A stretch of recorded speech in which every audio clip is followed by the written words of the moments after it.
തനിച്ചാവുമെന്ന ഭയത്താൽ സ്നേഹം യാചിച്ചു വാങ്ങാതിരിക്കുക. സ്നേഹിക്കാനും പരിഗണിക്കാനും നിങ്ങൾക്ക് നിങ്ങളോളം പോന്നൊരു കൂട്ട് അസാധ്യമാണ്. നമ്മളൊക്കെ പലപ്പോഴും വിജയഗാഥകൾ മാത്രം വായിക്കുന്നു. പരാജയത്തിൻ്റെ കഥകൾ കൂടുതലായി പഠിക്കുക. വിജയിക്കാനുള്ള പുതിയ ആശയമാണ് അതിലൂടെ നമുക്ക് കിട്ടുന്നത്. ഏറ്റവും മികച്ച കാര്യങ്ങൾ സാധ്യമല്ലാതാകുമ്പോൾ ലഭ്യമായതിൽ നിന്ന് ഏറ്റവും മികച്ചത് സൃഷ്ടിക്കുക. നിങ്ങൾ നിരാശപ്പെടാത്തിടത്തോളം കാലം, ജീവിതത്തെ കൈപ്പോടെ നോക്കാത്തിടത്തോളം കാലം കാര്യങ്ങൾ എല്ലാം ഭംഗിയായി കലാശിക്കും.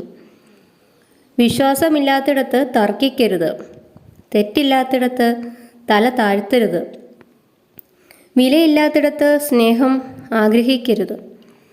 ചില സങ്കടങ്ങളും പ്രയാസങ്ങളും കാലം നമുക്ക് സമ്മാനിക്കുന്നത് നമ്മെ തോൽപ്പിക്കാനല്ല, മറിച്ച് ഒരിക്കലും ഒരിടത്തും നമ്മൾ തോൽക്കാതിരിക്കാനാണ്. ജീവിതത്തെ അറിയാനാണ്, ചുറ്റുമുള്ളവരെ പഠിക്കാനാണ്.